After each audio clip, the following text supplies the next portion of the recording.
Welcome back to the Outdoor Adventures Podcast. Today in the studio, special guest, Chris Hayden. Good morning. How we doing, Chris? Pretty good.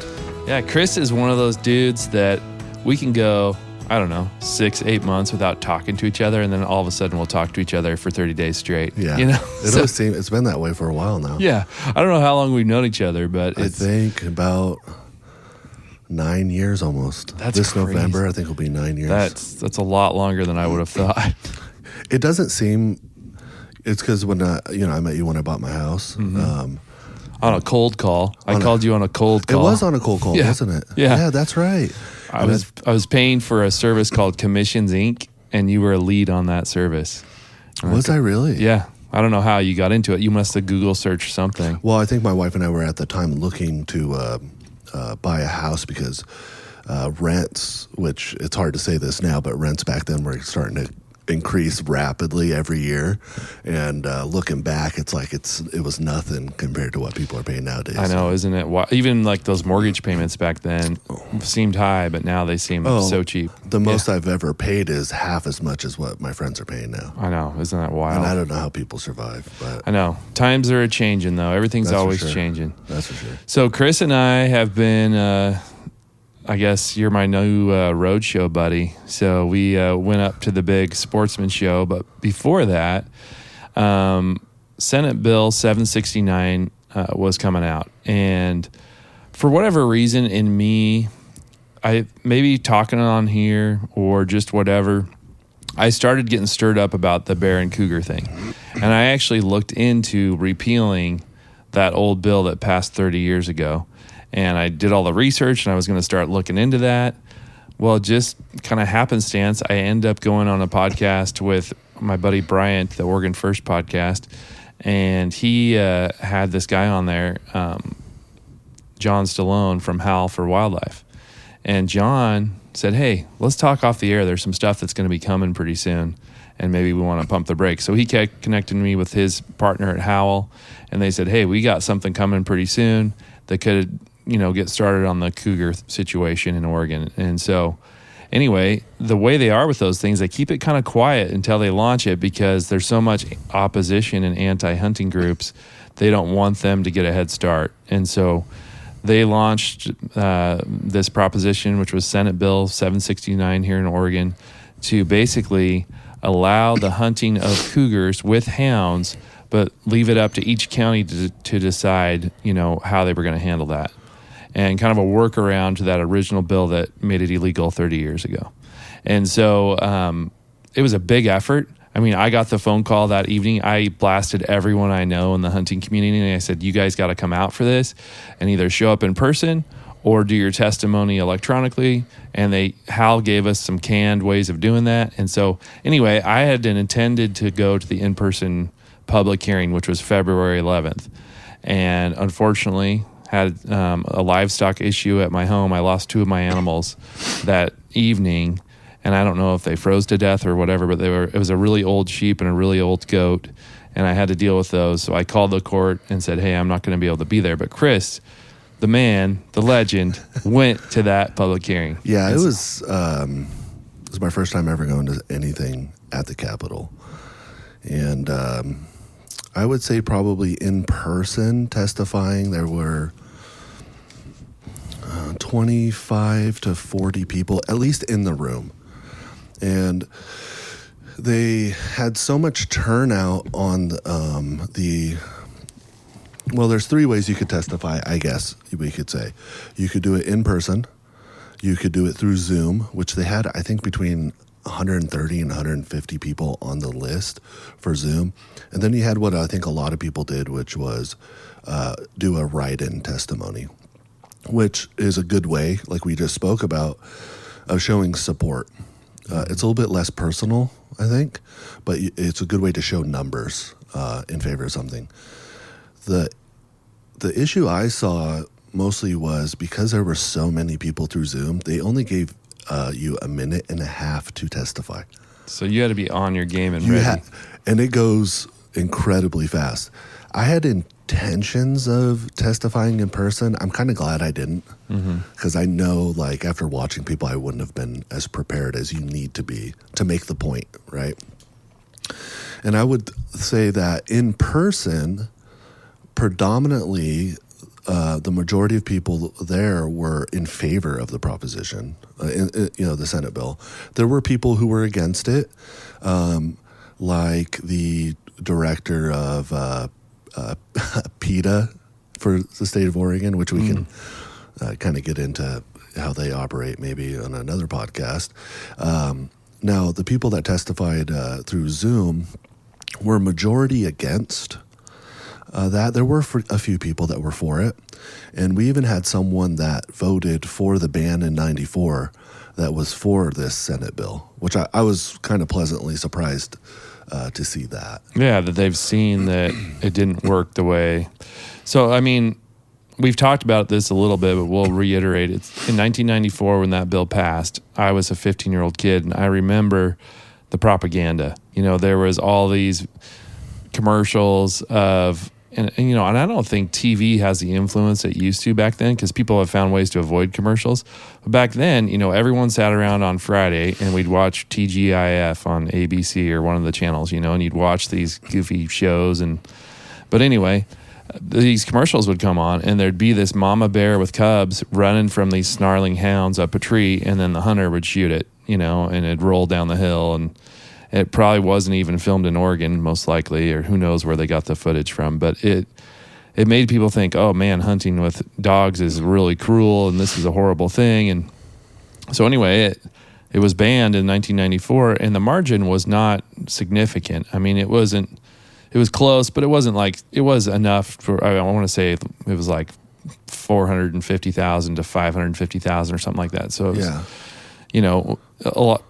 a million people voted on it, and the majority won. And we've had 30 years of no hound hunting in Oregon for cougars and bears, and our deer population is suffering, and it's suffering from multiple different reasons.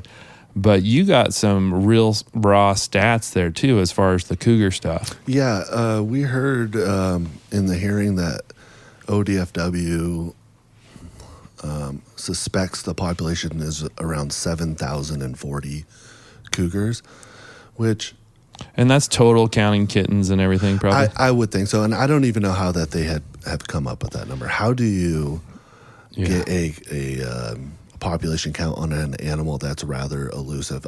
I have never really seen one in the wild. I mean, I've seen one dead that someone had shot. Mm-hmm. And that's one my whole life, and in 94, I was 8 years old. I wasn't even hunting yet. So not hunting with hounds is the only thing I've ever known. Well, let's do some quick math. So I've heard other stats that there's probably 3,500 adult cats. So let's just go with that number. That's so high. So let's say there's 3,500 cougars in the Oregon population. And in that meeting, you were also told that an adult cougar takes one deer per year. One deer per week. Per week. But 2 per week if it's feeding kittens. Yeah. So let's just use the 1 a week. So we got 3,500 cats taking a deer a week. There's 52 weeks in a year. So we go 3,500 times 52. That's 182,000 deer. Let's say it's even half as much. Yeah. That's still 90,000 That's deer. It's a number I think that's not fathomable. Well, when our population is like 140 to 160,000 mule deer, I mean, granted, there's blacktail in those numbers too, but when we've got that count and they're worried about mule deer and the populations aren't growing, well, they're not growing because all the babies are getting eaten, and the adults. Yeah, they said deer. Elk are a deer species. The largest one we have in the state. So I don't know. They didn't really give a breakdown. I don't think there was time for that to say, hey, 20% are elk and 30 and 30, or, they didn't have time for anything like that. A lot of the arguments in person or through Zoom that were in favor of it is that this is a tool to be used by counties to affect the population, right? Mm-hmm. To bring down the population. You saw people from a gentleman we ran into at the sportsman show who was for the Oregon Trappers Association. Yeah. He was there. There was also two other gentlemen that were professional trappers for the state who testified that in the past, before the ban and right around the time of the ban in the 90s, that they were trapping a multitude of different animal species, raccoons, possums, all kinds of stuff.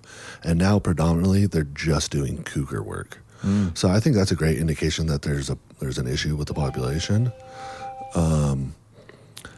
So a lot of the arguments for it were that it's a tool that we should use to manage the population. Now, some of the arguments against, which I was surprised to hear, in person, I don't want to say in person. Before we dive into that, let's set the stage a little bit. So you're in a courtroom type room. It's a small courtroom. Okay. There's probably about 40 chairs in there, and you're obviously looking forward. There is. Is there a panel of the people proposing the Senate bill? There is. The one that I remember was Nash. Senator Nash, yeah. He seems to be the one that is for this, predominantly out of the 3 or 4 senators that were there. They had an assistant. I can't quite remember her name.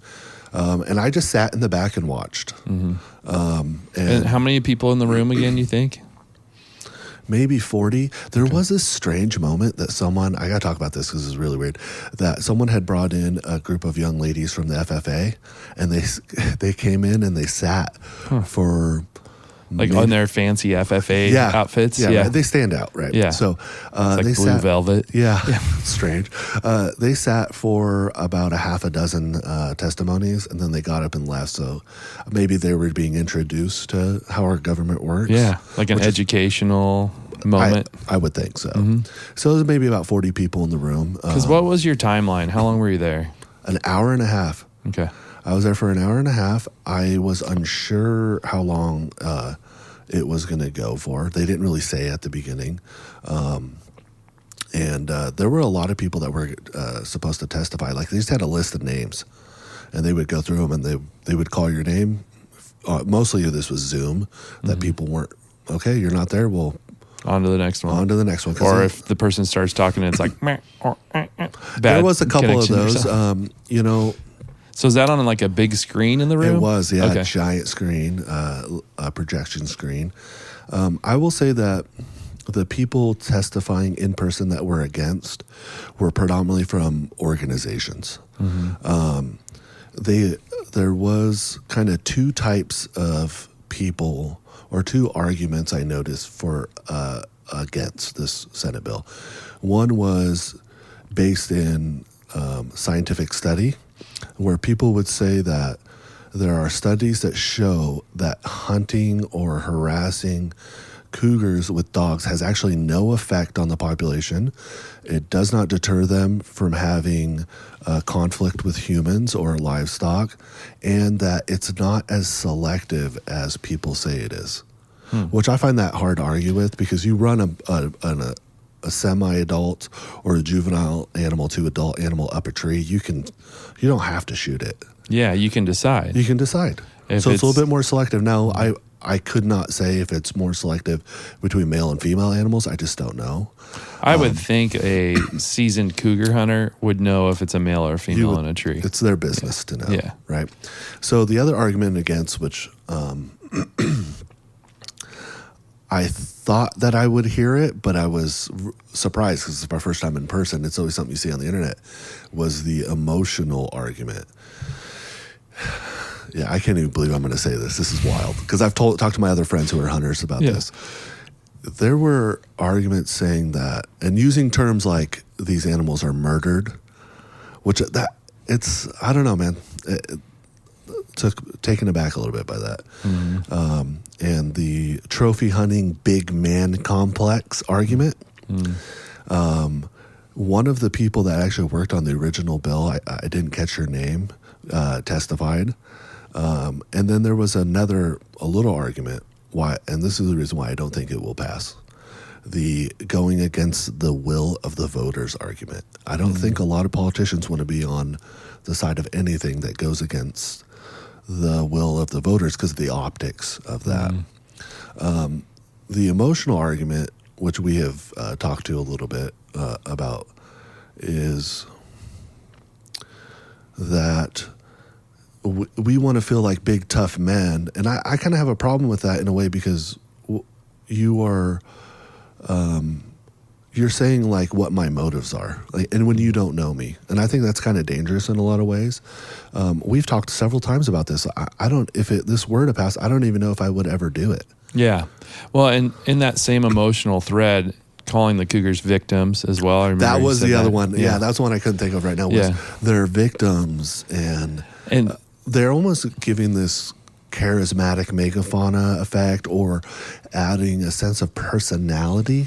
I think there's a name for it, but I may be butchering it, but I think it's anthropomorphizing. Yeah, exactly. It's a hard one to say. Yeah, but it's basically you're giving human emotions to an animal, which is not how nature works. No. Animals don't have those same characteristics of humans. I think mammals have a rudimentary emotion. You see it in elephants, I think, and dolphins, like a little bit more intelligent animals. But I'm sure, to a small degree, every mammal has something. Yeah. But they're not going to be, cougars are not going to be splitting the atom. You know what I mean? They will never evolve past, I think, what they are now. We'll never know. But when you take away any reasonable arguments when you do that. And another one I heard was a lot of people that were testifying through Zoom too were in more remote areas who couldn't get to that hearing in person. And one person said that, I live in a remote area of Oregon where there are a lot of cougars, and I have a ton of deer in my yard.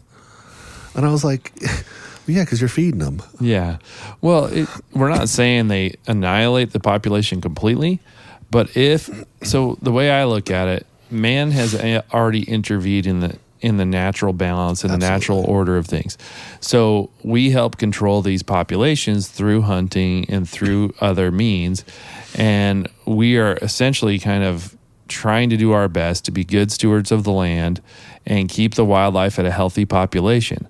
Well, cougars have gotten to an unhealthy population. There's too many of them, and they can harvest too many deer. The piece we didn't talk about is we also have over 30,000 bears in this state. So that cougar that kills once a week, if his kill gets taken by a bear because he buries it and the bear smells it, then he's going to go kill again. So, I mean, the numbers could be way bigger than what we think. And this is just one tool to help manage the population. If you look at other states, like I watch that Mountain Men show quite a bit on Discovery Channel, and they don't shoot the cougars, but they chase them with hounds. They tree them. They run them out of an area where they've been messing with cattle. And that's enough to kind of keep them at bay, And I hunted with a guy, antelope hunting, and he had a problem cougar that had attacked his horse, and the horse had run through some barbed wire and got all cut up. And so then, ODFW will let you then bring in a hound hunter. So they brought in the hound hunter. They never caught up to the cat, but they kept pushing it. So the goal was that they pushed it far enough away that it wouldn't come back, Well, you see, too, in like states like California that have banned cougar hunting at all. The state is spending a tremendous amount of money. Like, I don't have a figure off the top of my head, but they're spending a lot of money to pay houndsmen to harass and kill these cougars when sportsmen would gladly do it. And it's controlled anyway, in a way. Well, that's the beauty of this Senate bill, is that it's giving control to the counties. It's not taking control from Oregon Department of Fish and Wildlife. So they're still monitoring the quotas. They're seeing the effects. It'll be an amazing case study, because you'll be able to say, okay, Harney County, Lynn County, Polk County, Multnomah County, 2 out of 4 of you said yes to this. The other 2 said no.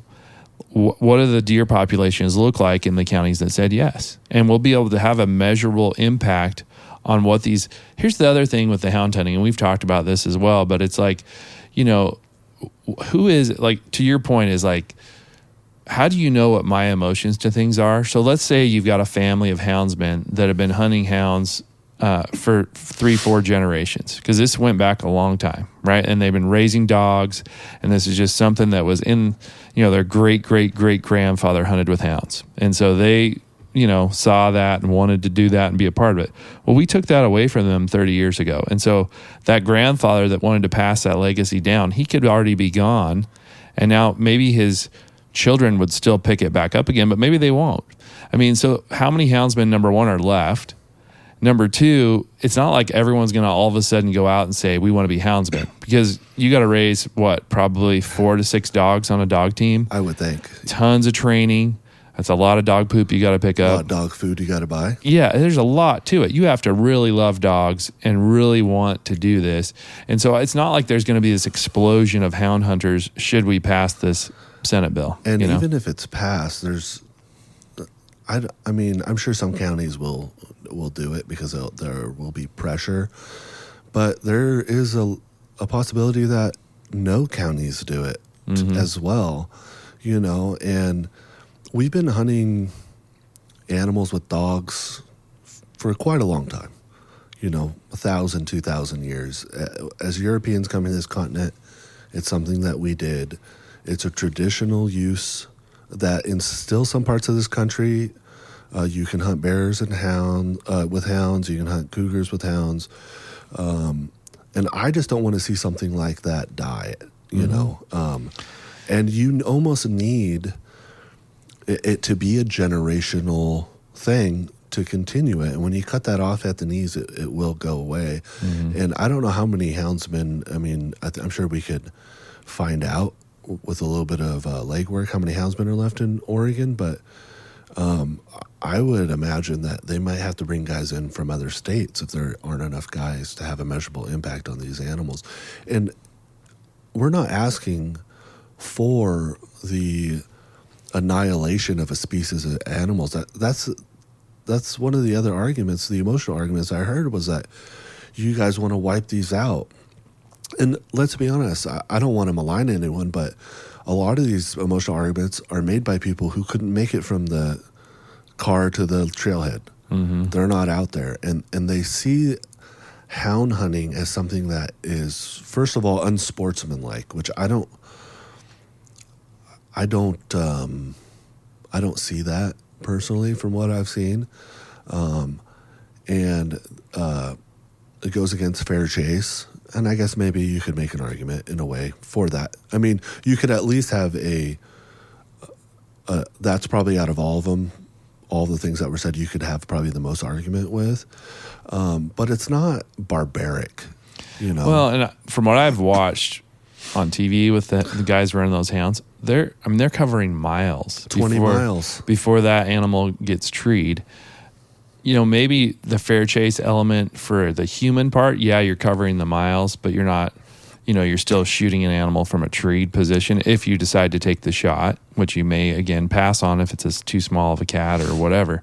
But those dogs, I would argue, they have definitely done fair chase. They've trained, they've conditioned, they've learned behaviors, and hey, the cat's going to do this, or that's a smart dog that's able to figure that out, or dog team. And I hate to remind people that a lot of people have these dogs nowadays as pets when initially they were raised for these. I have a black lab as a pet. They were designed, I guess, in a way for hunting waterfowl. Yeah. And I think as hunting has fallen out of favor through the last century in a way, that more people have these dogs as pets, not understanding that, dachshunds, a lot of people have them for pets, made for going into tunnels for rats and small animals. Yeah. That's how we came up with these dog breeds, is predominantly for hunting, and in a lot of them for sport hunting for the aristocracy of some European nations. Right, that's something as well. But houndsmen are the ones that, in a lot of states, got the protection for these animals. Yeah, and I think that's a very important aspect of this to remind people that there would not be protections. For a lot of animals, the buffalo, Buffalo Jones was the one that helped, and Teddy Roosevelt helped that happen. It's the same thing with houndsmen. They allowed in many of these western states and petitioned the government for some form of season, which something we were going to talk about, we have these synopsises from the 60s and 70s. Yeah. And we can see from one year to another that a season gets created. So let's get into that a little bit. Let's talk about where they came from, and the oldest one we have is from 1967. Yeah. So Chris brought these in. Yeah, I brought these in when my grandfather had passed. He had a large collection. I mean, you're talking 60 years worth of hunting things. So shotgun stuff, rifle stuff. And he had, I think, a dozen of them. Some had gotten thrown away, but synopsis from the 60s and 70s, which are quite cool because they're paper. Mm-hmm. And they just go through, they're very similar in what we have now. It's just a lot smaller. It's pocket size. It's a little pocket book, I would call it, and it's bound. Typed and hand-drawn map of the state of Oregon with units handwritten in. Really, really cool, I think. They are really cool. And we see the price of a deer tag was $4 in the 1960s, which is pretty cheap. Yeah. We actually looked through these before we got started, and we were looking through because we have 67, 68, 69, and then we have 1970. And each book would talk about bear and cougar, but cougar were actually not hunted until 1970 as far as what we could find. So like those first few years, they weren't allowed to be hunted. It mentions them, but it says there's no active seasons. Well, in 1970, there was a season from December 1st through December 31st. You were allowed one cougar, and they issued 25 tags. So from what unless there was a season prior, than where these books go, it seemed like that was the first cougar season in Oregon. I have 69 in my hand, and they are classified as a game animal in 1969. Well, in the couple previous years. Yeah. And it just says there's no open season for the taking of cougar. Landowners who are suffering damage to their property by a cougar are herewith authorized to kill the offending animal and report the occurrence immediately to the nearest game commission or state police office. And then in 1970, they had a season. I don't know if it says what a tag costs in there. Oh, it probably does in the back, yeah. Yeah, it can't be expensive. I wouldn't think so. What's awesome, too, is like the archery hunting photo is like this Robin Hood looking dude. Yeah, pretty for the archery. Just everything's handwritten. Yeah, it's pretty cool. I mean, there's still prohibited methods of take for animals. You could not disguise sex waste and the sale of game animals, prohibited areas to hunt. They had shooting hours. It's not, or it wasn't the Wild West that I was told. Mm-hmm. As it was when I was a kid. Yeah, and it doesn't actually show the cougar tag in the back here. Maybe because they had just rolled it out and there was only 25 tags. It was like, okay, well, whoever actually shows interest in this, then. But I can't imagine it was probably in line with everything else because a hunting license in 1970 was 50 cents, angling license 50 cents, elk tag $2.50. What can you buy for 50 cents nowadays? Yeah, exactly. Yeah, and it's unreal. 50 cents is what, 2 bits? 2 bits, yeah. So you show up with your 2 bits and you're good to go. Well, we talked about it before the podcast. I don't know how much. I don't want to give anyone any ideas, but 55 years later, I'm not sure that the price correlates with inflation much. Yeah, exactly. Well, the other thing that I found before we kind of move on from Senate Bill 769 was your perspective from after going to that meeting. I thought was pretty interesting that you were I guess maybe a willingness or an open-mindedness to hearing the other side and appreciating their level of passion.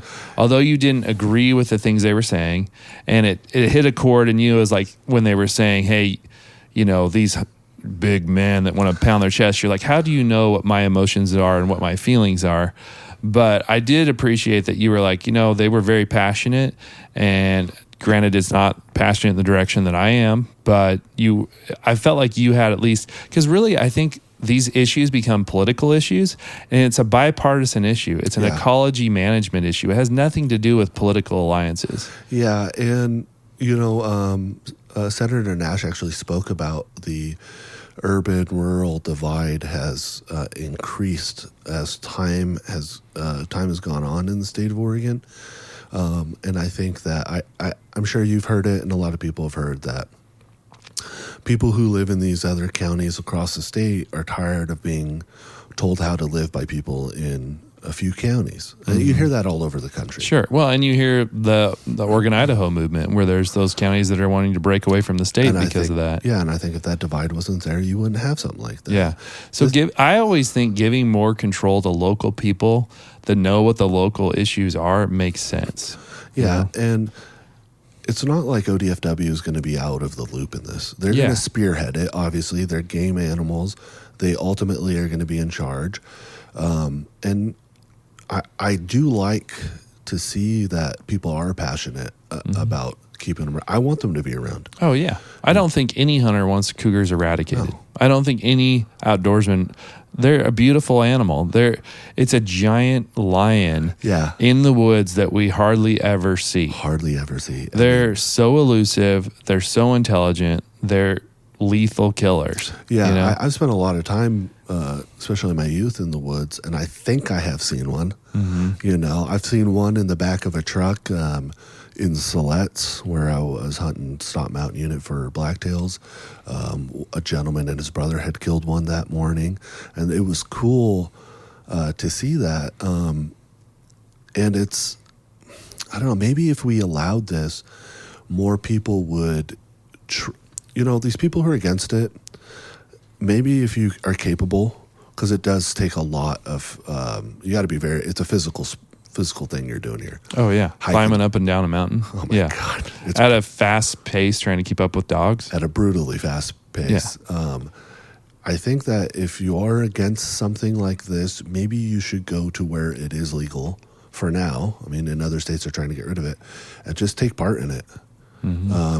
I don't know what that looks like, but I think that would be good for you. Maybe it might change your perception, because alluding to what my motives are in something, like I said, can be dangerous. And you're subscribing a blanket view or to a group of guys predominantly that feel a certain way about something. You know, I guess I should have known that was going to be one of the arguments.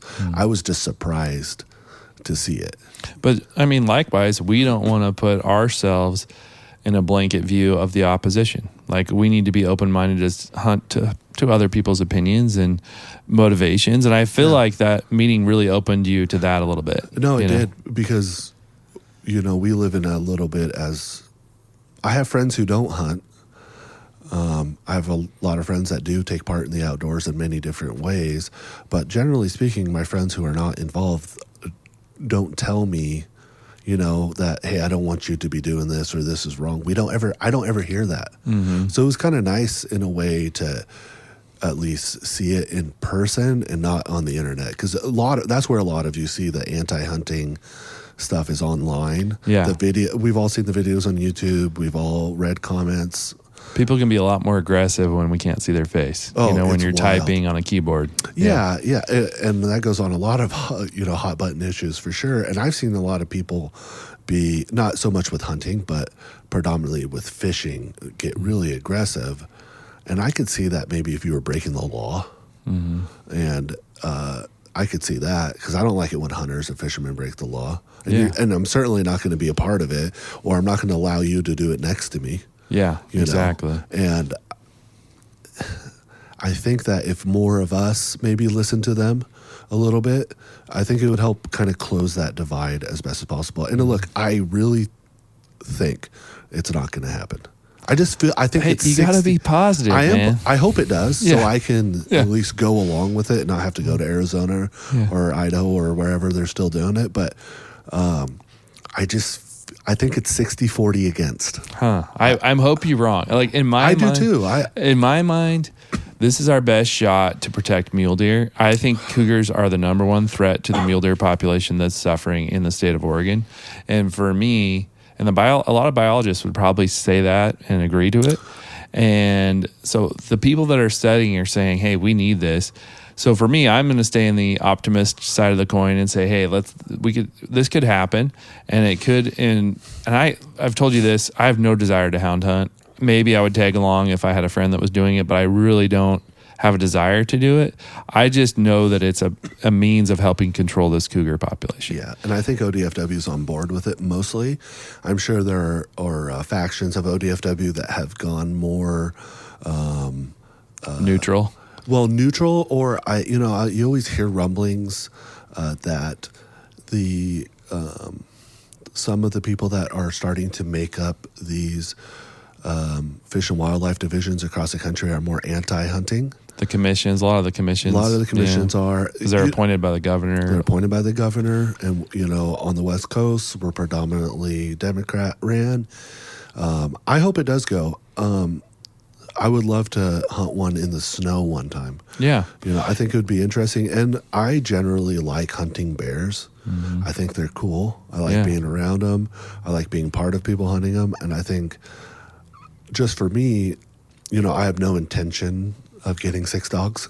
You're right. And raising them and building a hound team. I have one. And it's a pain now. Yeah. Right? Yeah, they're already enough. Yeah. Well, the other thing that I know we've kind of talked a lot, but I was thinking about this topic, and it really kind of struck a chord with me when you were talking about not knowing someone else's motivations when we've had this conversation previously. And just hunting in general, anti-hunters that are against what I've grown up doing.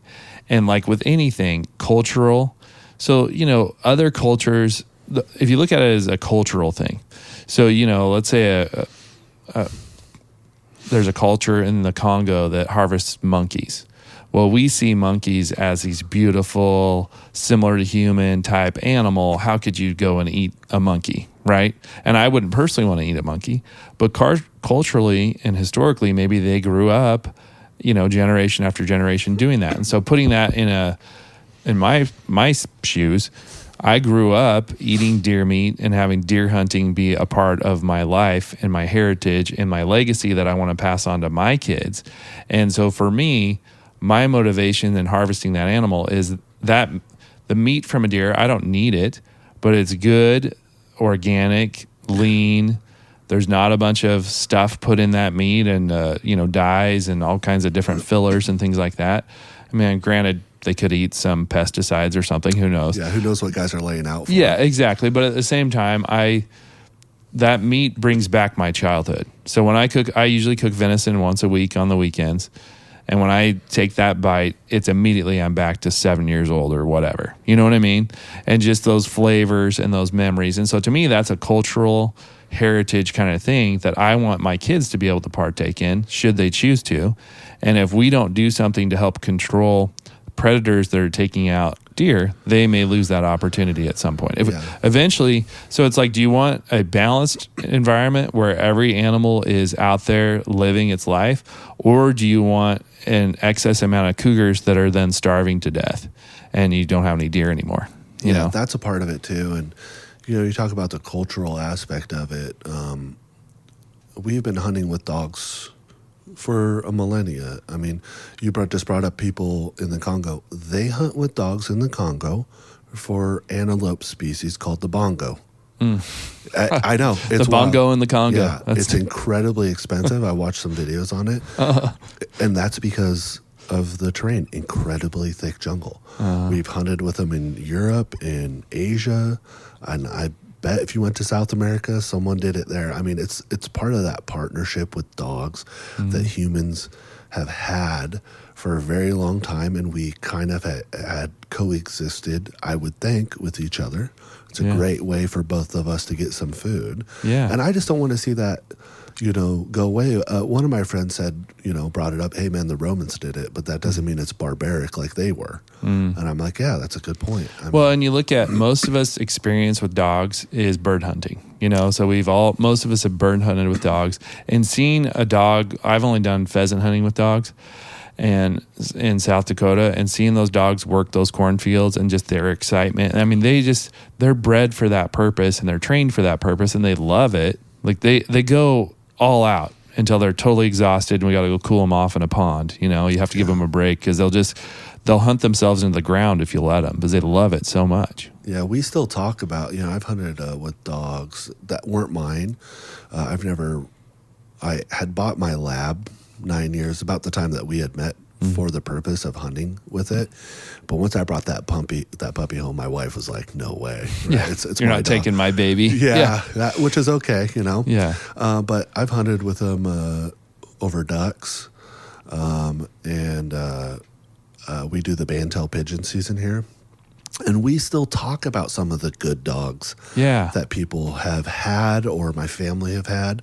And, we talk about my grandfather with these regulations.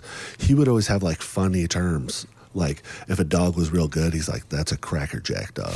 I'm like, I never understood it as a kid. Yeah. Or if it was a bad dog, like not good at hunting, it's a soup hound.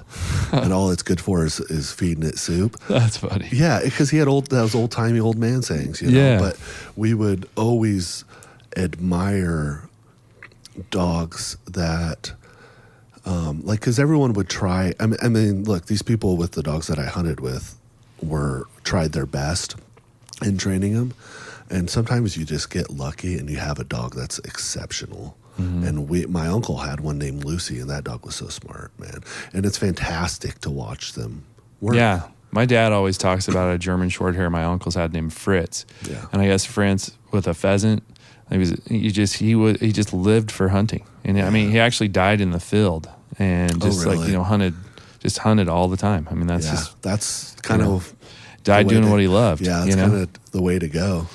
Yeah. So, I mean, Senate Bill 769, let's hope it passes. Let's just hope it even gets on the voters pamphlet. Well, that's going to be the first hurdle. I don't know what the next steps are after the public hearing. I know it's out there and you can Google it and it'll tell you what their next pieces are, but I'm sure they have to gather signatures. Yeah. So, spread the word if you're for this in any way. I think hunters and outdoorsmen, I think a lot of times we tend to be like, "Oh, I don't want to be a hound hunter. I don't really care." But it's all about the population. And if the population is suffering, then all of us are suffering and tag quotas are going to go down and all those kinds of things. Yeah, you think it's bad now. Yeah, just wait. The population's going Well, because didn't they tell you what they thought cougars were growing at? What rate? Did they say that in the meeting? I was really hoping that they had published the video so we could have actually gone back and watched it.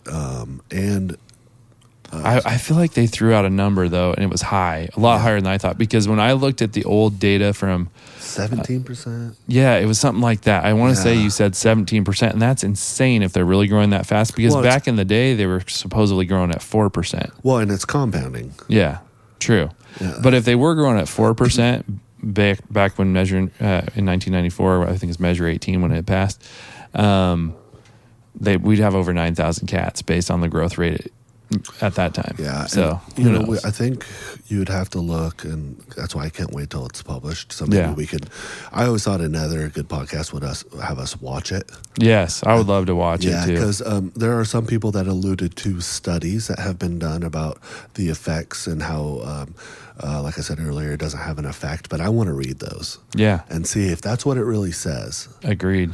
Well, we've beat Senate Bill 769 to death, but I think it's important to talk about this stuff. It's very important. So let's move on to our next thing, so you and I went up to the big show, the big Portland Sportsman Show. I think it was the 50th year of this show. Is that really? Yeah, I think it was the 50th anniversary.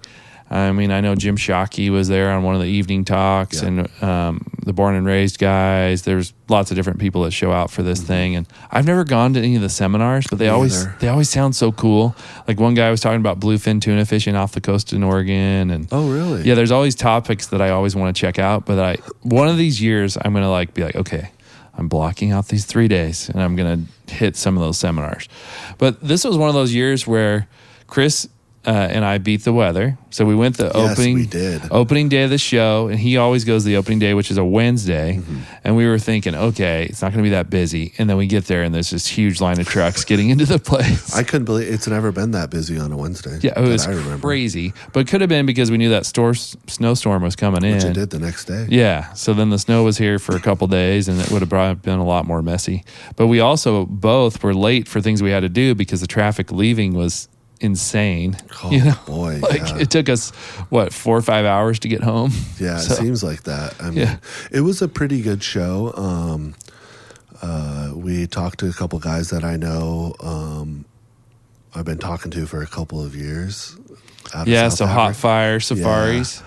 They're cool, man. They're just too... I've got one of their brochures here, and I mean, so Chris has wanted to hunt with these guys and do the 3 years now. South African safari hunt for a while. Yeah, I had intentions of last February of putting a deposit down, but then my construction company kind of started taking off, and I knew I couldn't get away.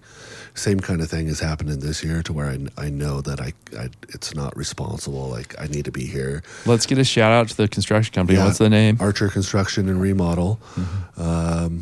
We do a little bit of everything: kitchens, baths, roofs, exteriors, build houses. So yeah. It's going good. It's good. And if it keeps going good, I'll be there sooner than I think, hopefully. Right. Well, that's what the guys at Hot Fire were saying. And they were, this was my first time meeting them. Such cool guys. They're really cool. And they have this kind of mentality on the property that they do own, or their families have owned, was predominantly cattle land. And they're trying to rewild the areas, which I think is awesome. Mm-hmm. And they start talking about, all these crazy animals that we don't have here. And we had a great talk with them about what does it mean to be a native animal, which I thought was very interesting because, these guys are white and they consider themselves Africans. They've been there for a couple hundred years. And I always make the argument that the wild pig in America is a native animal after 400 years. Yeah. Like, I think I would consider that a native animal at some point. But they were, they always have like a very rudimentary booth too. Yeah. Which I like. I like that. I mean, keeping it simple. They're pretty booked up from what I understand every year.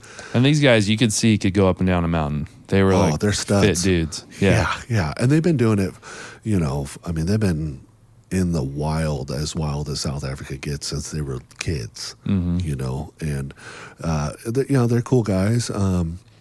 There's a lot of booths there for guides, which was, we found a DIY moose hunt, which I thought that was very reasonable.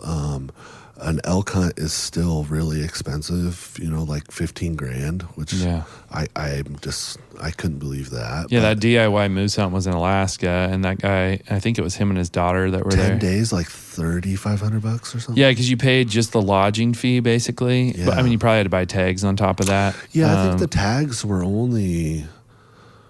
you're under $1,000, I think, with the hunting license and the out-of-state tag. And they're feeding you and taking care of you. You're paying, I think it was $350 a day for his lodge, basically. Yeah, but you get a boat with that. Yeah. Which is cool. A lot of good fishing. Yeah, get a fish, and you get to go out moose hunting. And yeah, that did seem pretty cool. That was a good idea. Because that's something I'd like to do. The other one, you've already fished with these guys in Mexico, but Baja Pirates of La Paz. Yeah, the Baja Pirates of La Paz, but then they have another one called something Bay. Yeah, so... they are out of Gold Beach. I fished with them 5 years ago. Out of Gold Beach, Oregon? Yeah, they're actually out of Gold Beach. Oh, the owner. Okay. I actually met them. We're going to talk about it after this at the Saltwater Fishing Expo in town. Yeah, I met them there in 2019, I think, with one of my other buddies, and we just decided that day, like, hey, we're just going to go to Mexico. And we fished on the Sea of Cortez side.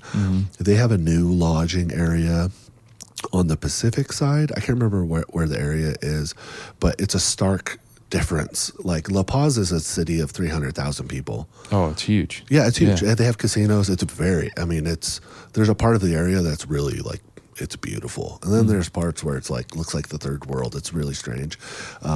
This new area they have is incredibly remote. It has no paved streets, no street lights.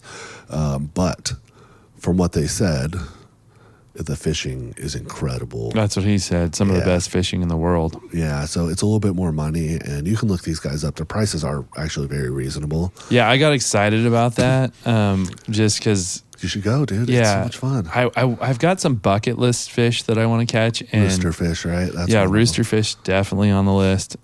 They're so cool. I didn't catch one when I went. It's so funny.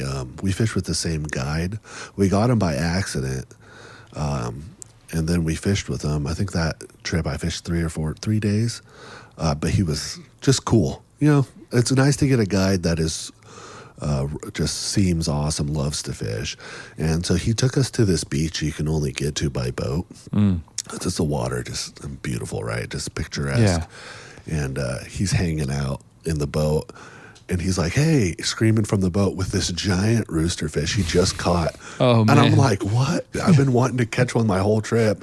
Yeah, let me hold that thing for a picture. It was big. Yeah. And he just threw it back in the water. I mean, they're so cool looking. They're cool. They're unlike any other fish. They're easier to catch from what I understand. I haven't caught one, but all the guys I've talked to, they're easier to catch from a boat casting to shore.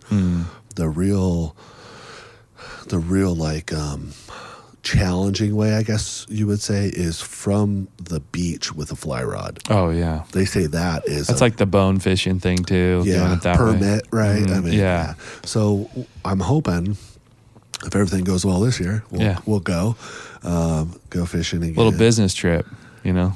I would like to. My business partner's never been down to Mexico. Yeah. And I told him, I'm like, you're going to like it. You guys go down there, you look out some new construction materials. Yeah. The IRS says as long as you do some business on the trip. I'll have my meeting, my yearly meeting. Yeah, exactly. You have a half a day meeting. Yeah. Follow whatever the rules are. And then. The fishing, I think, is, I mean, you can go to Hawaii. I've never fished there. A lot of my friends have. But I think if it's for me spending my money, I would rather go to Baja and fish. The people are awesome. The food is great. Beer costs nothing. Yeah, I got excited about that after hanging out with those guys and talking. Yeah, and just hearing your stories from when you went before.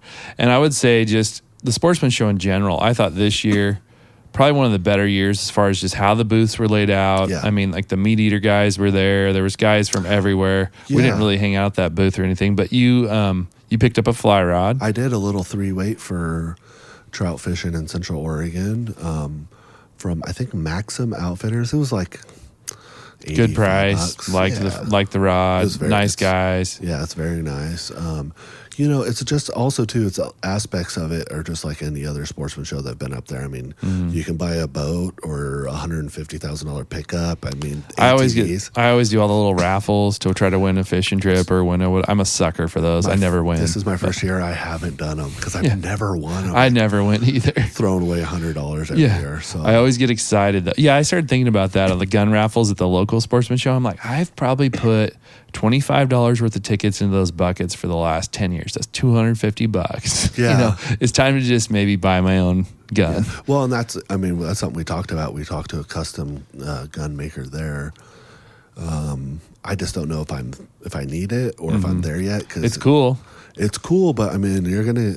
But they're necking down their loads and doing all kinds of specialty stuff. It's like... Well, that's, I think, one of the aspects of custom gun making. You can get your rifle made in the cartridge that you want. They're probably not going to be doing too much experimenting, right? I mean, these rifles need to be safe to shoot. Yeah. But, I mean, I think on the low end, they were $4,400. Yeah, and those guys, they're local here to Oregon, so they were in Sutherland, which is, hour and a half, 2 hours south. But they... what was cool about them is they break the rifle in for you. Yeah. They have it fully sighted in with whatever optic you want. And I'm assuming they're giving you some of the loads to get you started as well. And I think in some of the more non-common cartridges, they'll get you some dies made. I would assume so. On the higher end, they were just under like $8,000. And that's no optics involved. Yeah, that's a lot. Yeah. So with optics... depending how crazy, you could be at $10,000. Well, do you remember what that 300 cartridge, the Norma, 300 Normas? He liked that cartridge a lot, and then he had some 7 PRCs that were like neck down, or some 6.5 PRC. They were just 7.65, so it's a necked up. Mm-hmm, to that's 7 right. It was millimeter. necked up. Yeah.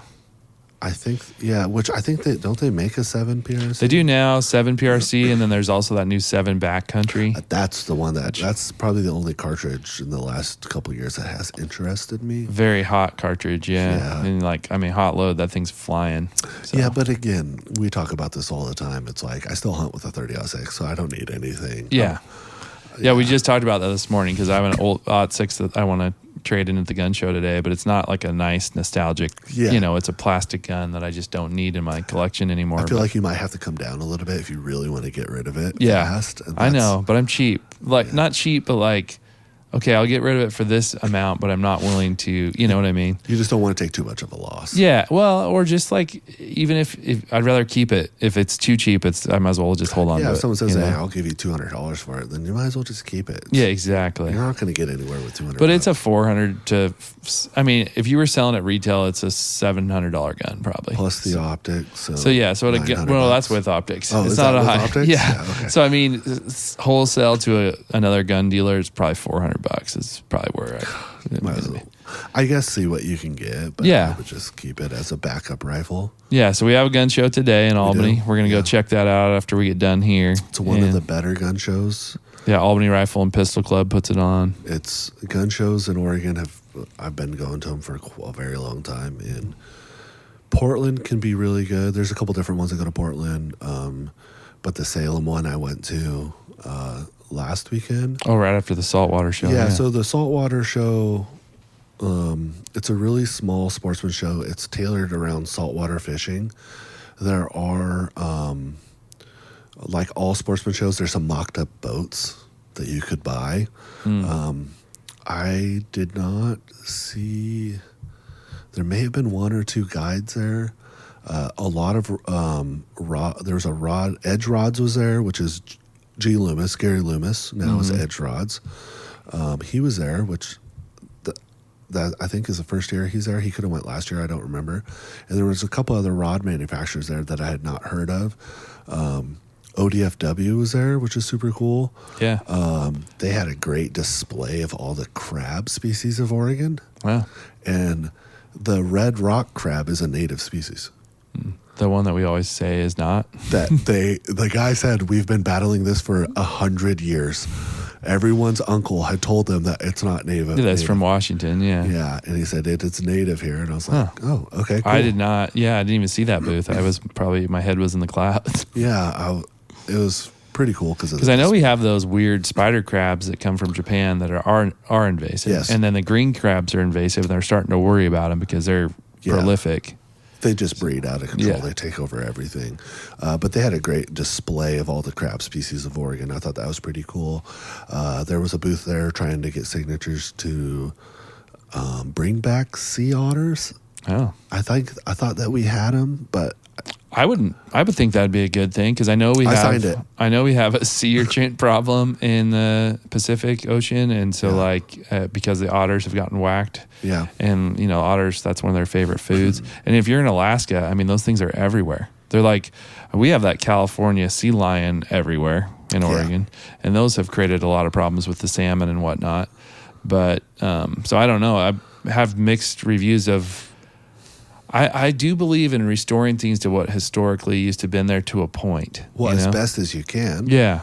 But like we have a problem with cougars. We're trying to remedy that. I don't see us having a remedy for the seals and sea lions because they're federally protected. So I just don't see that happening. I signed the sea otter one because, deep down I'm all for all of it. Yeah.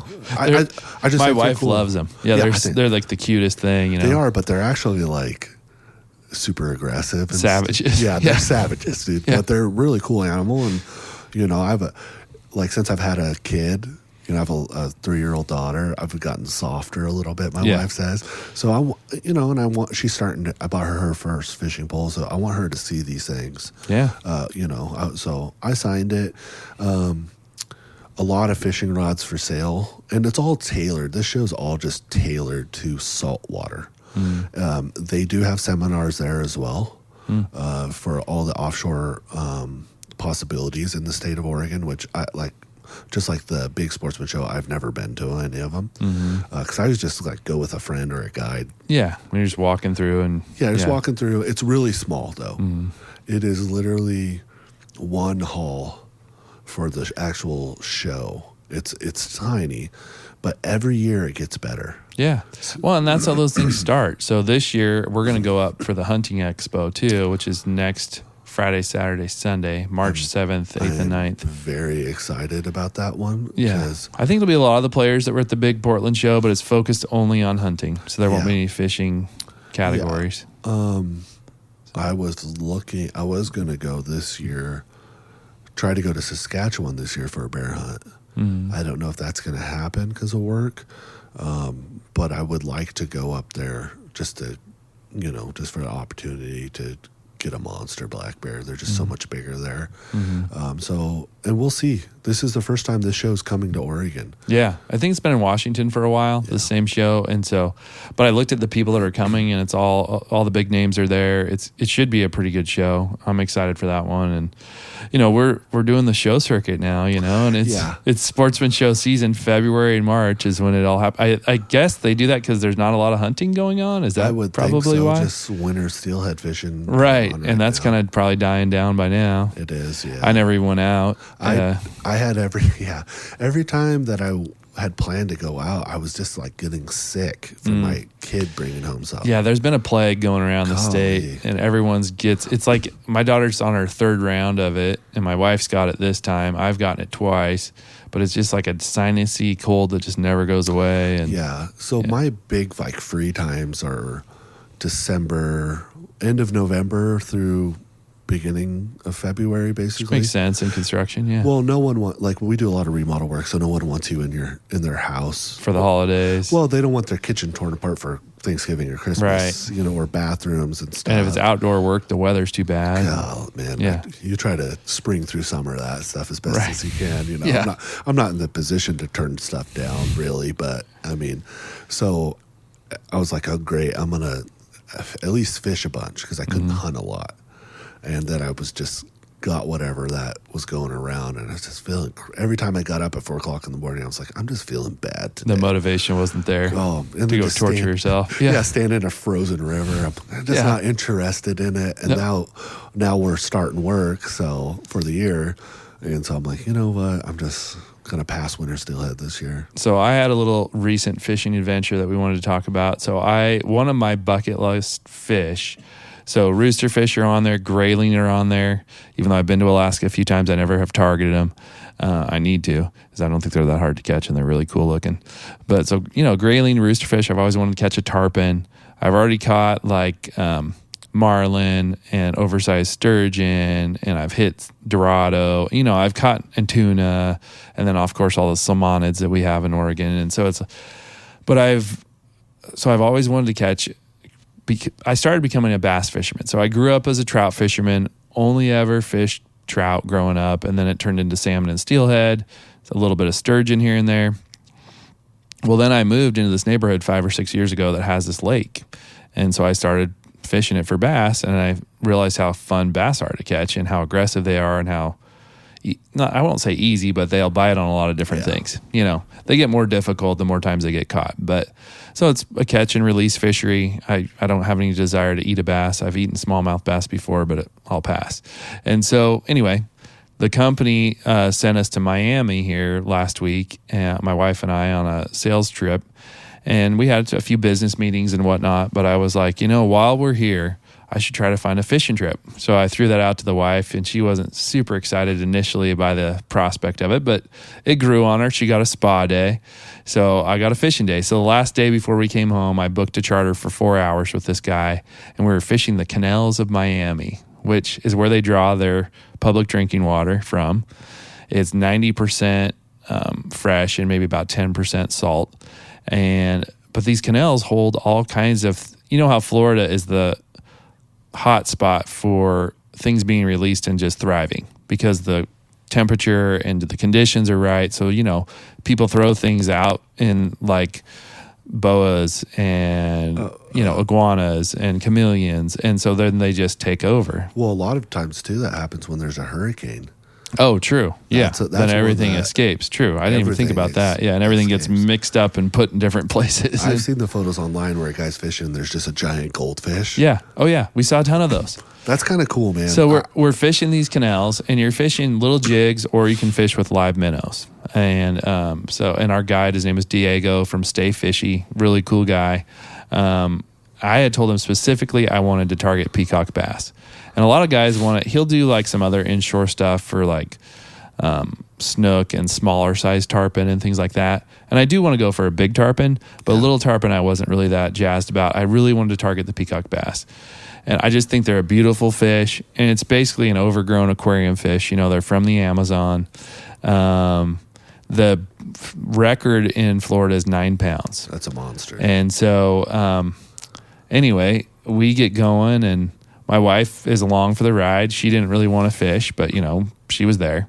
So we had 2 rods in the water, and kind of I got to do the fishing. But the first one, we see a large, you can kind of see them depending on where they're at. So this canal, I guess, is like 20-some feet deep. And so sometimes you're just kind of working the shoreline. But then as the sun comes up on your back, you can kind of look on the edge and you'll see them. And they don't necessarily have a spawning season. They bed up all the time. They're always breeding. They're very prolific. And the males and females will guard the fry. So they'll both be on the nest. But sometimes you just get them cruising for food too. So anyway, we get rolling and we start fishing this first little finger. And I catch a little miniature one. I mean, it's just like a dink. And I see a giant. Yeah. And he's like, leave that on for a minute and see if he comes up for it. And we couldn't get him to bite. And so he was charging his trolling motor at the truck. So we go back to the truck and get the battery because he always likes to be at 100%. He was at like 94, you know? And so he's just, you know, being a good guide. So we go back and get it and we start cruising to this next spot we want to fish. Second cast we hook into the biggest fish of the day. And I've got him.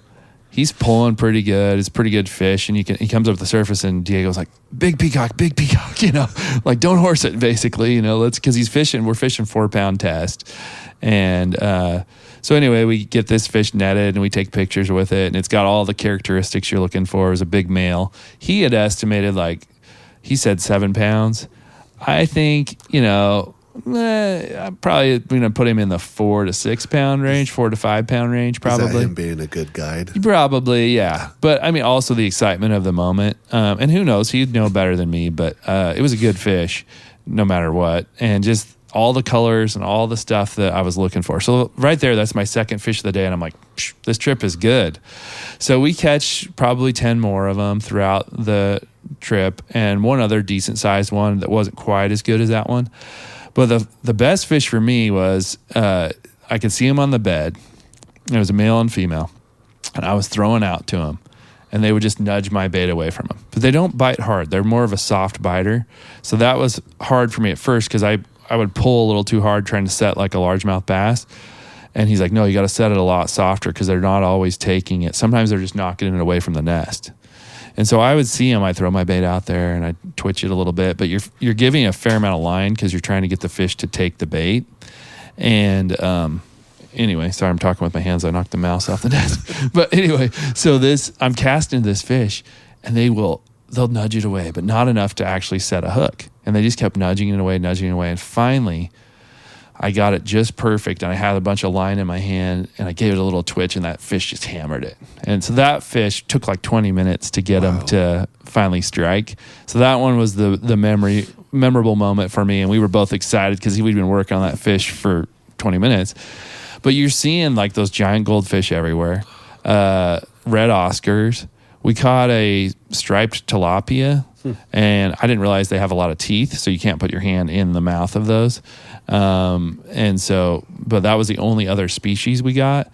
We did at the end of the day, because we had a little extra time, go to his like juvenile tarpon spot and try to catch some smaller tarpon, but we didn't. They weren't there that day.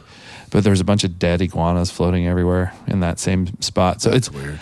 I mean, he was like, you could eat a fish in here, but I probably wouldn't. You know, really? I mean, the canals of Miami, it's like, you know, it's a fairly urban type fishing. But I mean, I had a lot of fun. Crossed the fish off the list. They fight really well.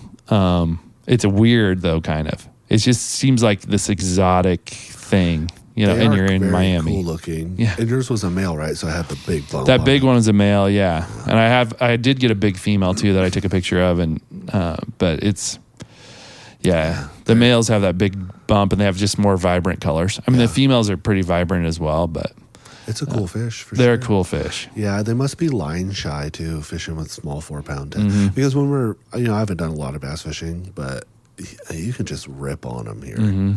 Oh yeah. You watch any bass fishing at all, there's not being shy about setting the hook. Well, yeah. So this guy's fishing. His main line was braid, but then his leader was the 4-pound leader, and it was pretty long. And then he'd have a little bit of one little teeny split shot on there to get the bait down. And it would either be an artificial, jig type bait or a live minnow. And either. And like the jig size, really small? Yeah, pretty small. Like, like a little rubber kind of jig, like replicating a something they would eat. Well, there's a billion bait fish in that. Well, and they're probably only eating other fish babies, basically, from all these other different. A lot of them are exotic. I mean, none of them are. Most of the fish that we were targeting are. I mean, peacocks are definitely not native to Florida. Yeah, sure. But again, to your point, like, when do you reach a spot where something's been there long enough that they become native? I think. Yeah, I don't know. I think that's a really good question, and there's a lot of talk about. It's mostly around pigs here. Mm-hmm. Like they're non-native, and it's like, but I mean, a couple. Does it matter? Yeah. Well, that's the thing too. Does it matter? I mean, for the ecology, I think it does for sure, but for fun, maybe not so much. And then for taste, I mean, if you're harvesting for meat, but also like I've hunted pigs in Hawaii, and we ate it. And it was like something to throw on the barbecue kind of thing. And there's like, I don't remember what the number is, but I want to say it's like 7-1 pigs to humans And so like they can really take over an area and do a lot of damage. So those are things I think we should be hunting just to help thin down the population. And what's wrong with, feeding people? Yeah. With them? Like, I mean, hunting in Hawaii is very interesting. Because they have the axis deer going on like crazy there, and the pigs, and it's accessible to us because we're on the West Coast. Yeah, our friend went with us one year, and she did an axis deer hunt, and they were everywhere. They're cool deer. Yeah, they are cool. And she had us over for dinner after we got home, and it was delicious. It was very good. Yeah, very tender. What's your next trip? Do you have like a next, like something planned that you're going to do? I had something planned, was going to Saskatchewan. The bear hunt. The bear hunt. We're hopefully we'll be done with architectural plans this upcoming week for a house build. And it's a rather large project, so I want to be around for that. Yeah. And so I can't really take off. I think I would have been gone for a week, but. I did tell my wife that the Baja guys were there at the show, and she's like, I want it, because she went with me. Mm-hmm. Her and one of my buddies went, and my wife, she likes offshore fishing. Yeah. She generally has a really good time. And so I said, I told her about it, and I said, but this other place is more remote. And she was like, that sounds better. Yeah. And which is great. It's great to have a wife that's down to do that. Oh, yeah. So I think. That could be the next one. I think, and I want to say maybe October or November. It depends on when I get done, because I got a lot of other projects signed out through the year. But when I'm done with the house, I'll be like, I think just done for the year. Well, I'll say I appreciate that about how you're growing your business. Is this guy? He really wants to do a good job for people, and in our state, there's a lot of contractors with bad reputations. It's a very important. I tell people all the time, our biggest hurdle is the reputation of contractors. Mm-hmm. I would say probably 75% of the people that I've gone to their homes within 10 minutes have had a story about the previous contractor or someone that they have dealt with that, it leaves a bad taste in someone's mouth. And I tell people all the time, my customers or people I'm talking to, you can work with the truth. Yeah. Something happens, just tell them. I mean, there's some things. You can't control every variable. You can't. And you see it a lot, mostly in bathrooms. I don't know what it's going to look like. And our parents have told us this, honesty is always the best policy, right? It is. And you want, word of mouth is important.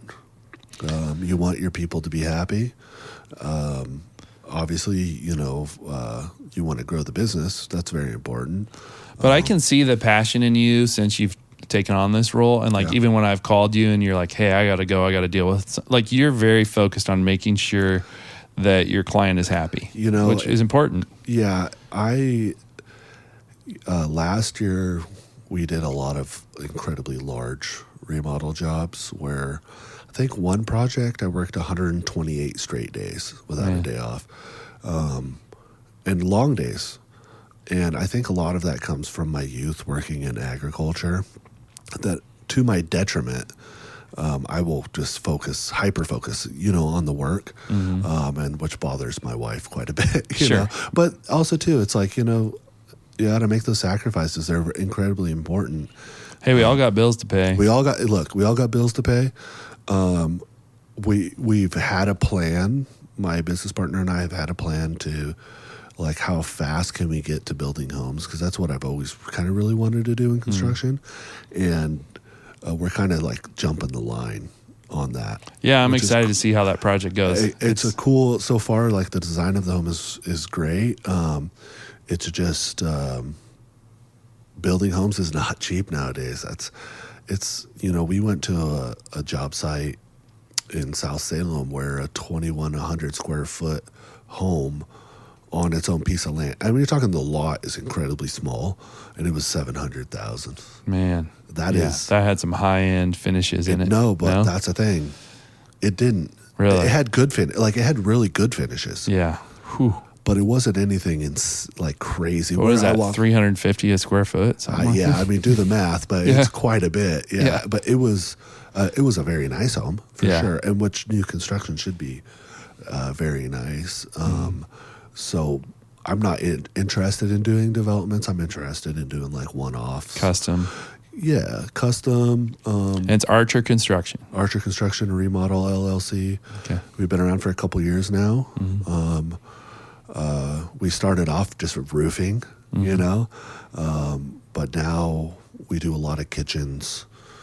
We still do some roofing work, but... Yeah, I mean, any realtor will tell you the best bang for your buck is kitchens and baths as far as for resale. For sure. I will say that if you are going to do one, every home I've done the last year or more, we've gone to it's shaker cabinets right now are really popular, and white uppers and sometimes white lowers and a navy blue island or gray. Every home. Really? And look, I'll paint your cabinets pink if you want. I don't care. Yeah, whatever floats your boat. Whatever floats your boat. I do what you want me to do. But there's been a lot of that lately, which is whatever. I mean, that's the customer's always right, kind of, in a way. But I wanted to start doing stained cabinets. We talk about it all the time. Man, I want to start doing stained cabinets again. Yeah. Just something a little different. Yeah, just spice it up. Well, you got to think, too, social media drives the perception of what a home should look like now on the interior, especially a kitchen. Yeah. So is it navy and then is it gold? Is it gold hardware? I've done brushed nickel, which looks all right in black. Huh. Gold would look great. We just did a house. We're finishing it up where the uppers are white and the lowers are black, and then really dark engineered bamboo floors in the kitchen. And it was so great. I haven't done black lowers yet, and it turned out fantastic. I really like the look. Yeah, it's amazing what you can do to change your space, right? We all need a little bit of spice in our lives. So when you go mix something up a little bit, do something different. My wife painted our brick wall in our bedroom navy blue. And at first I was like, you want to do navy blue? But now I really like it. White was popular for a long time. Yeah. You know, that house that we're just finishing up, we tore down the chimney. That's the first one I've done, which I've been wanting to do that. Yeah. It's kind of cool. It was a cool thing to do. I hadn't done it before. I mean, it's not rocket science. I mean, it's just machine. Start at the top and work your way down. Work on the bottom, patch the roof. Yeah, it's really easy. And that customer is getting a new roof soon too. But that was so much fun, and we think just how things had turned out when we got below the floor, that the chimney was actually added later on. Yeah. Which was very interesting. Which is odd that you would do that, you know. I know. Yeah.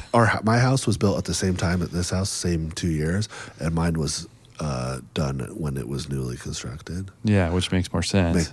Of course usually when you're at the bottom, and that's the time to put the chimney in. Yeah, you know? when you don't have drywall going on in your house, because the drywall around it was from like 2017. I think that's the advantage that will appeal to your brain when you're building a home from the ground up, is you can think of all those cool little things and do it while you have the studs exposed. Like, you know, just little cool outlet features, or, you know, lighting things. There's so much because of social media. Surround sound.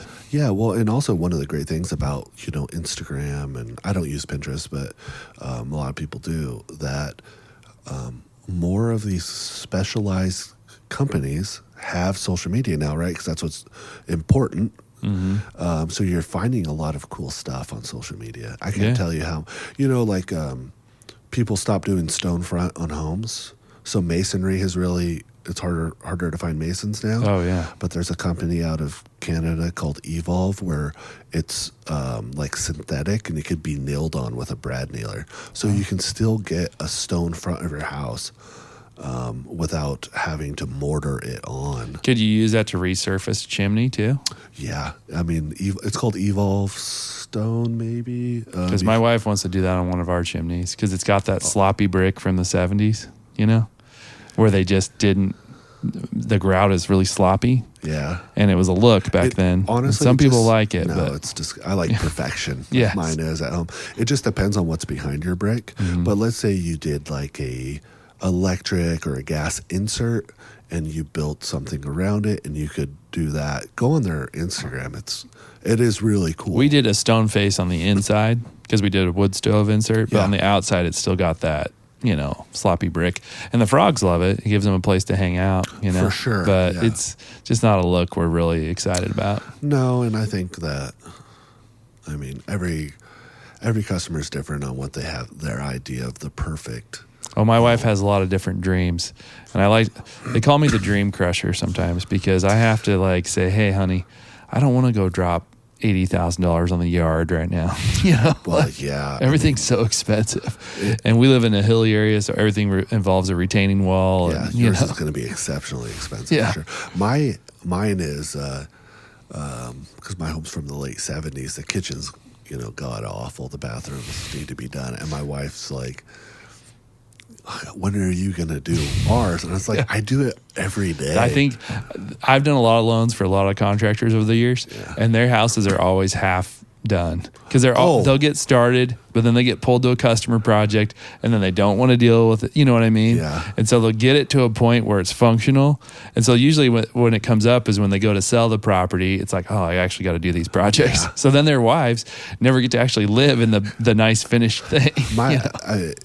I mean, you did me a solid back in the day. My mortgage is so good, I'm probably not going to leave this place for a while. Yeah. So she'll get there. She'll get there. Yeah. Well, we're going to do my bathroom sometime this summer probably, because it's you know, like every 1,200 square foot home, the main bathroom is actually not that big. Yeah. And it's a quick project. Well, that's what's nice. Small spaces, you can do nice finishes, and it'll look really good, and it doesn't have to cost that much money. Yeah, the real expense, I mean, custom cabinets are expensive, but in my opinion, it's kind of the way to go. You got a good connection there.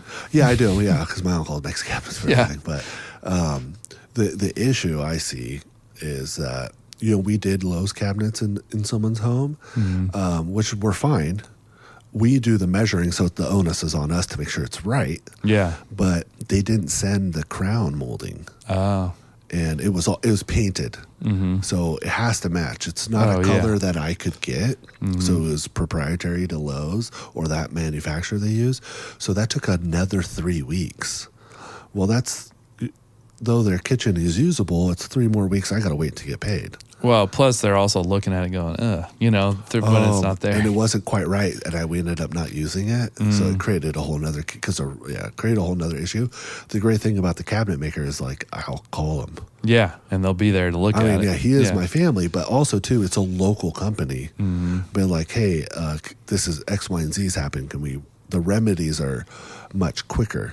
You're not waiting on Lowe's does not care about you. Yeah, no. Those big corporations, it's not that they don't care, they just can't. They're too big to care. They can't care. Yeah, right. Well, yeah, it's not that they don't.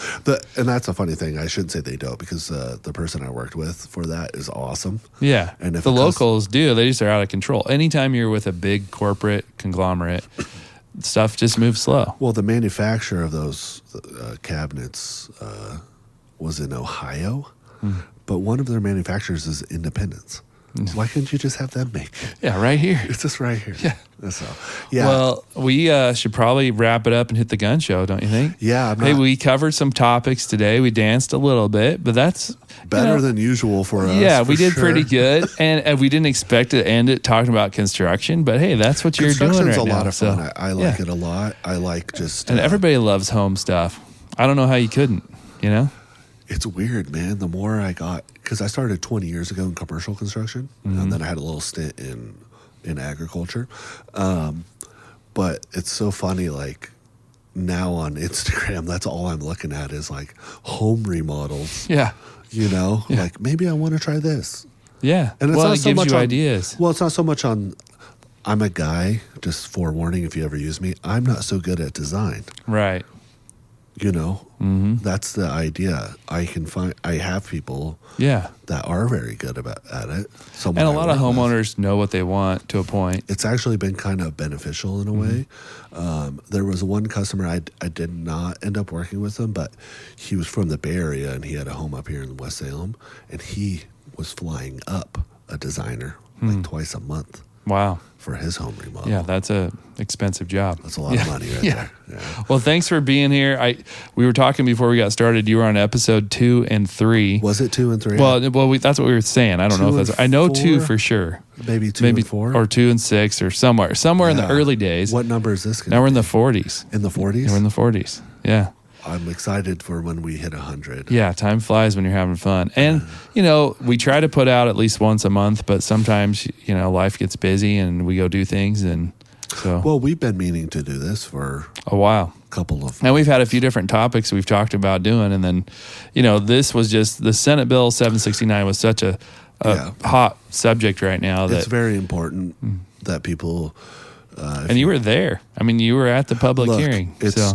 Just real quick before we go, when I walked out, there's 2 things. Senator Nash went on a trip with his son before his son left for the military. They hiked like 80-some miles through the wilderness. They didn't see one deer. That's 87 miles, I think it was. That was striking to me. The second feeling that I had, or something I thought about when I walked out of that room at the end, what the hell else is going on in this building that I don't know about? Right. Like the government at work kind of stuff. The government at work. I've never been involved in any way, really. Yeah. And I left that and I was like, what else is going on in this building that I don't know about? Right. What other meeting went on at the same time as this one? A lot of people in suits. I look how I look right now just as a regular Joe, know. And then I was telling my wife that. I said, what the heck else is going on in my state? I don't even know. Yeah.